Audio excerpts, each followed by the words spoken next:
everyone, it's Tammy with Next Level Me, and welcome to another segment of our Spotlight interview series.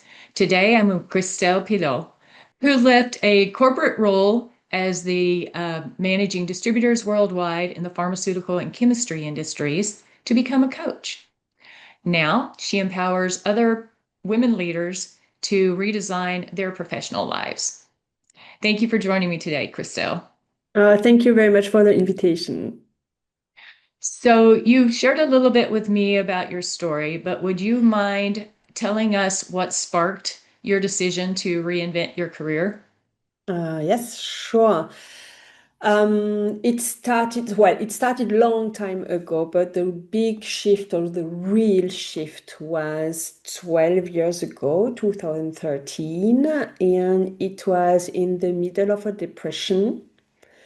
I just lost a baby at that time, and I felt very down, and I thought a lot about my life, my children, because I had already two children, and at that moment I understood that I needed to react and to be better somehow. So because I wanted to be a better mom for my two great children that I had at that time. I thought they are here and I need to be a better version for them. And I could sense inside of me that I was losing everything. So myself, I wasn't acting properly. I wasn't aligned with my values, with the person that I wanted to be. I was losing my husband somehow. Our communication was not that good anymore. And I wasn't the mom I wanted to be, like the fun and the smart mom and so on. So it was the big shift. So it was really at that moment that, okay, I really need to do something because I am losing everything. Nobody could see it, but inside it was a mess. Yeah. Wow, that's a lot. So that had to be a lot to grapple with in terms of making that decision, both to make the change as well as after you made the change and decisions along the way. Can you share with us a little bit of what you encountered and how you managed to overcome those different challenges? Yeah, it was indeed, it was really difficult at that time because my two children, they were like baby or little, like 3, 4 years old. My husband couldn't understand my point of view, so I couldn't really connect with him and share my desperation and maybe my plan. So I really felt alone. And at that time, as I said, I was depressive. So that means that I couldn't function properly during one day. One entire day was far too long for me. So I really had to be very determined. It's like I don't care about what my husband says. I'm going to go through the process. And then I was like, okay, I don't have energy. I don't have time.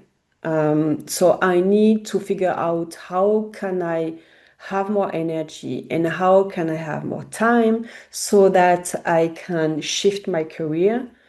The good thing is that I knew already I wanted to go in the psychology and the coaching part. So that was something that I knew. So I knew I wanted to do a coaching certification. But again, I needed time, I needed money. That was the first thing. So, okay, how can I have that?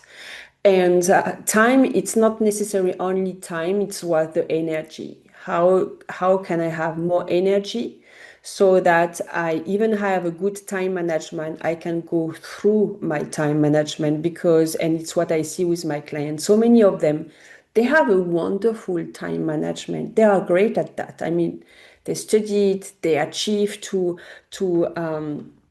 study, to have a job, to have big responsibilities and so on. They have had already a lot of time management workshop, seminar, books and so on. So it's not time management, but it's really more energy management.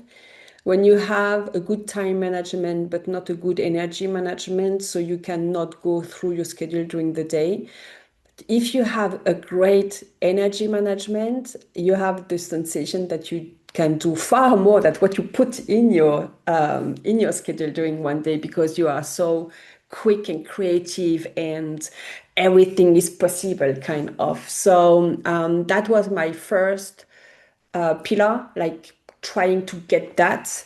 And then it was like, okay, how can I have a team at home? So really, how can I make so that my boys, my husband, work with me and that I am not the Wonder Woman trying to fix everything by myself, but more the Princess Leia having like a team with me and that was what that took a little bit of time, but now I have it. They are amazing. That's fantastic. That's fantastic.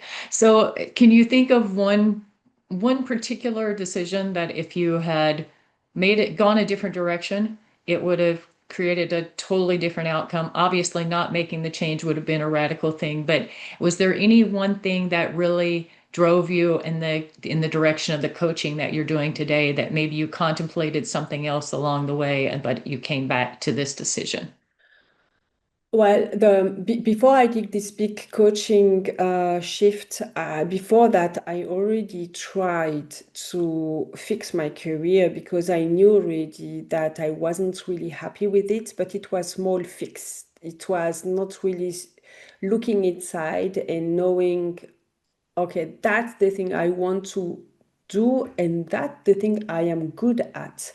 I always have been in personal development. I always have done meditation. My first meditation was with 8 years old, and my first seminar and stuff like that with 15. I always had really profound questioning in my mind, but never I don't know. I never had the chance to think that's possible to do a career in this area, and I always try to fix where people saw me going. Like I was an engineer, so you start working in the field, and then eventually, if you want to do something else, so you seek in the same direction, kind of or you just grabs the next position that you can that's like the logical things to do. But that made me more sick and sick and sick. So at the end, if I don't know, for me it's clear that if I never, even if I would have stayed in the same position or in the same field, it felt empty.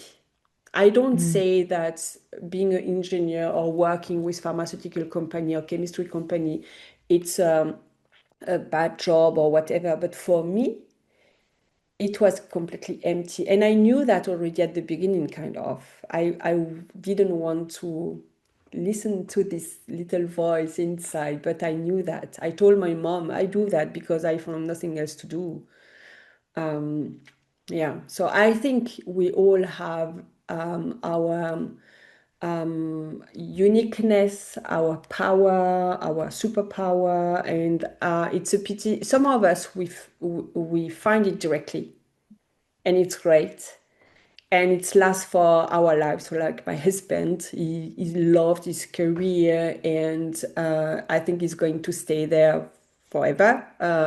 But for some of us, it's the contrary. We need a little bit more of time. We need a little bit more of seeking, and sometimes it shifts completely depending of what kind of life we have. Yeah, that is so true. That is so true. Yeah, I know I've had my moment. Do you remember the Exactly. moment when you realized that this was absolutely the right decision, that you had totally made the right choice to become a coach? It's very strange because at the beginning I said, okay, I want to do that. I want to be that. And my husband said, Quatsch, so no, you cannot do that. It's not. And I don't know, I felt something inside. And the very interesting thing is that I told you I was depressive at that moment and before already, so almost all my life. But at the moment I decided to take the ownership of my life, to really like take the responsibility. I call that the CEO of your life, like to say, okay, I don't care, I'm going to go there. The depression, disappeared. And I never had any kind of depression since that moment. So it's 12 years. And before that, it was every year and always deeper and longer. And I was like, the last one was like, oh, okay. So I hope I'm going to be able to come back from this black space. And it was kind of more difficult because when you go to have your own business with three small children and so on, it's very complicated. So you have to work during the day and to build your business during the night or weekend. Also, you have no time for yourself. So it's really complicated, but no depression. And for the people knowing what it is to have a depression, it's just amazing. So I think that's why I'm so convinced about what I do. My life is so better now that I found my why and I go through it. Yeah, that is key. I'm the same. As you know, I'm starting a new effort myself, and it's like I feel like I'm working constantly, but yet I don't feel like I'm working at all Yeah. because it's like I feel like I'm doing what brings me joy, which is a huge mind perspective Yes. difference And, than and if and there when is you're still doing the it. fear and the doubt and all this is there. But there is the one other thing that say, yeah, but I don't know. I know it's right. I know it's what I need to do. And that makes the difference. It's like feeling to feel alive, kind of. Yeah. Yeah, totally agree. So, and that's great advice for the next question that I'm going to ask. And I know you give advice to the people that you coach all the time. But if you were sharing with others who are kind of on this edge of whether or not they're going to embark on their own reinvention journey or not, what advice would you give them?